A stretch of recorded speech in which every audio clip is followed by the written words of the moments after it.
Kericuhan dalam persidangan, kini kembali menjadi sorotan mata masyarakat. Siapa sangka, dua pengacara kondang Hotman Paris dan Rasman Nasution ini, akhirnya berhadapan langsung dalam satu ruang persidangan di Pengadilan Negeri Jakarta Utara terkait dalam perkara pelecehan seksual.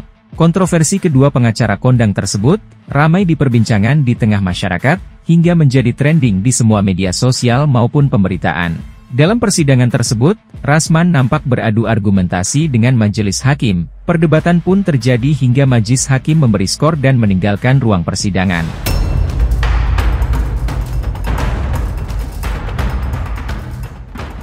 Pengacara Rasman Nasution langsung menghampiri Hotman Paris yang sedang duduk di bangku tengah persidangan. Sontak Hotman Paris menepis tangan Rasman saat Rasman ingin berbisik dalam menyampaikan pesannya.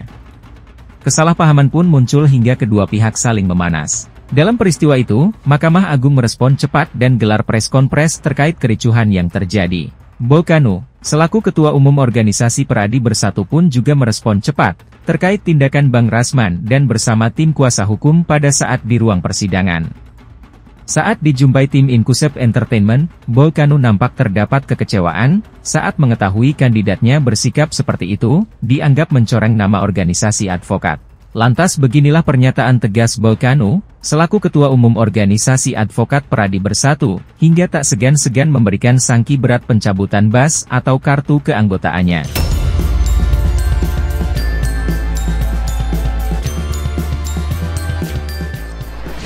Kita menunggu bagaimana supaya kita minta supaya Komisi Yudisial segera memproses surat itu, menanggapi. Memang kita lihat sini bahwa jangan cuma advokat itu yang diperiksa, menurut saya majelis hakim juga harus diperiksa supaya adil. Kenapa majelis hakim kelihatannya seperti arogan? Menurut pengakuan dari Bang Rasman dan timnya itu sangat arogan. Seharusnya etika dari seorang hakim itu kan harus bersikap netral, ya kan? Tidak berat sebelah, harus adil dan jujur. Nah, ini yang diperlihatkan di sana sepertinya terlalu berlebihan menurut saya. Kalau saya juga berlebihan, ya kan? Walaupun ada kewenangan seorang majelis hakim untuk menetapkan penetapannya, tetapi kan harus dengan bijaksana itu. Jadi sekali lagi kalau ada pemeriksaan itu menurut saya majelis hakimnya harus diperiksa juga, bukan cuma berkuar-kuar advokat yang indikasinya telah melakukan pelanggaran etika, tapi juga sama-sama majelis hakimnya diperiksa, kemudian tim pengacaranya juga diperiksa. Ya sudah jelas itu menciderai, itu mencoreng sebetulnya, mencoreng profesi advokat karena kita bersikap tidak pada tempatnya, salurannya kurang tepat. Ya, ini juga berdampak kepada organisasi advokat. Jadi kita sangat sayangkan kalau sikap-sikap semacam ini, apalagi dalam hal ini Bang Rasman terlalu berteriak-teriak, berkuar-kuar. Itu sah-sah saja, tetapi seharusnya tidak perlu dilakukan oleh seorang advokat. Ada salurannya, saluran ini yang kita manfaatkan dengan baik. Ya gitu loh, jangan seperti preman jalanan, preman di pasar. Nah ini bahaya nih Bang kalau kita cara begini ya. Jadi saya minta kepada Bang Rasman supaya lebih tenang lah, lebih bijaksana mengambil langkah-langkah. Berpendapat boleh, tapi harus dijaga semuanya dengan baik gitu.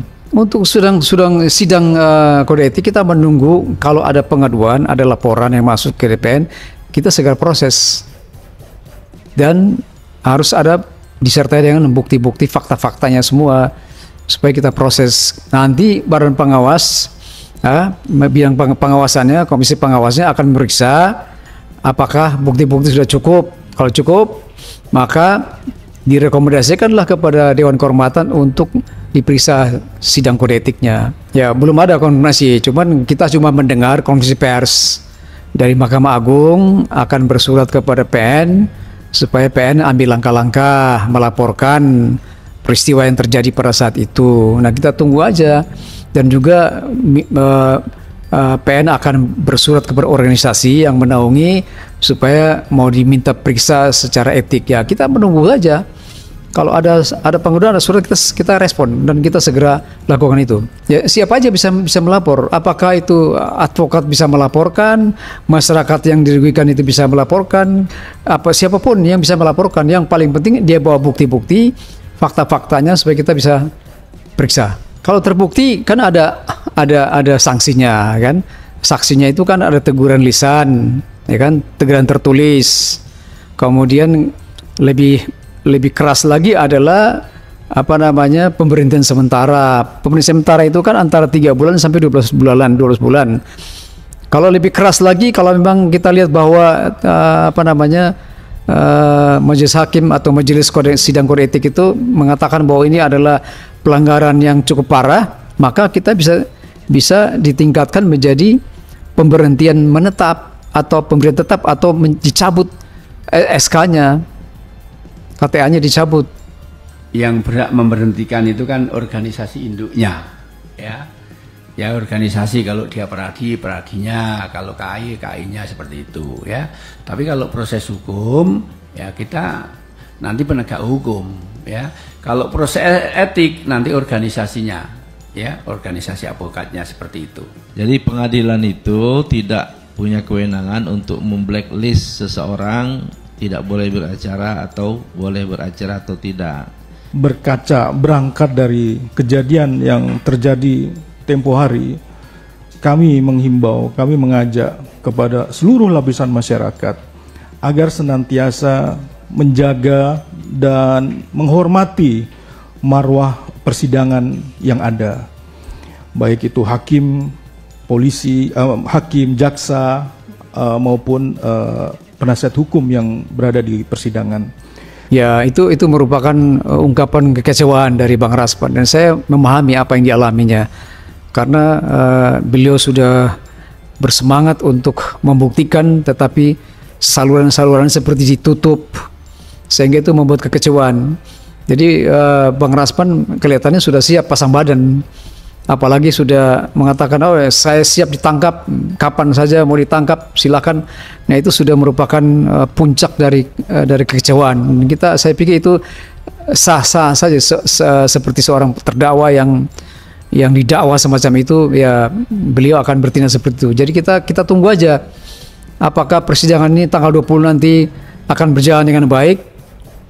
Apakah ada pergantian majelis hakim, kita nggak tahu. Permohonan sudah masuk, saya lihat permohonan sudah masuk untuk diganti majelis hakimnya.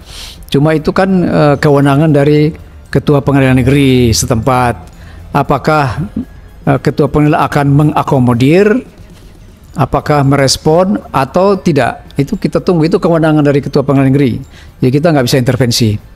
Ya hebohnya itu kan kita kan ada aturannya. Kita tidak bisa pecat orang tanpa berikan kesempatan orang itu membela diri. Nggak bisa, nggak serta-merta. Itu namanya sidang kode etik. Sidang kode etik itu artinya ada pengaduan, ada laporan masuk, kemudian ada bukti-buktinya, fakta-faktanya, kemudian ada saksi-saksinya, itu dihadirkan semua. Baru yang bersangkutan itu harus diberikan kesempatan untuk membela dirinya. Nah, kemudian majelis hakim sidang kode etik itu, majelis kode etik itu yang akan mempertimbangkan apakah pembelaannya diterima atau enggak. Itu semua harus melalui proses persidangan etik namanya. Kita nggak bisa main pecat begitu. Ini kita ini lembaga terhormat, nggak bisa main pecat begitu. Kalau kita di Peradilan Bersatu, kita akan panggil baik-baik, kita minta pertanggungjawabannya, kita minta fakta-fakta bukti-buktinya. Kalau ada pelapor, kita periksa semua yang dilaporkan. Apakah cukup bukti untuk kita teruskan ke sidang kode etik? Kalau bukti cukup, kita teruskan ke sidang kode etik. Di situ akan ditentukan apakah bersalah atau tidak.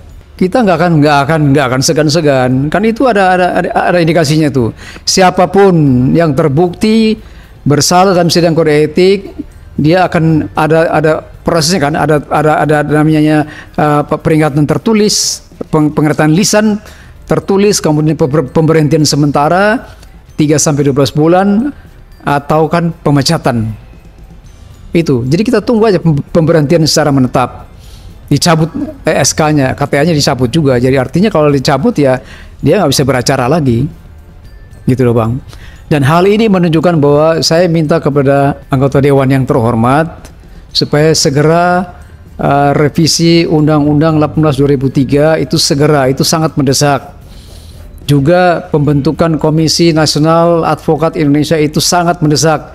Karena ini terjadi semacam ini, kita akan bingung. Karena dia dipecat di satu OA, dia akan lari ke OA yang lain. Nah ini nggak benar.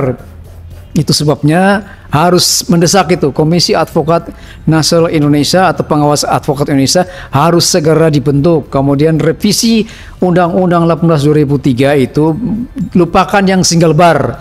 Kita sudah terlalu banyak multi bar. Revisi jadi dari single bar menjadi multi bar. Sekali lagi pesan untuk Bang Raspan, sebaiknya Bang Raspan tetap tenang, lakukan keberatan-keberatan dengan saluran-saluran yang ada. Sudah bersurat ke Komisi Yudisial, kita menunggu. Sudah respon ke Mahkamah Agung, kita menunggu. Jadi tidak perlu berteriak-teriak, tidak perlu berkoar-koar, tidak perlu emosional. Tetap tenang menguasai dirinya karena perjalanan Bang Rasman masih panjang. Bang Rasman jangan lupa, proses persidangan ini masih panjang, Bang. Ini baru permulaan, masih panjang. Jadi Bang Rasman masih punya kesempatan yang banyak untuk membuktikan diri bahwa Bang Rasman tidak bersalah. Dengan fakta-fakta, bukti-bukti dan para saksi yang akan dihadirkan supaya memperlihatkan bahwa Bang Rasman itu seorang advokat yang jujur, yang adil, yang berani karena kebenaran.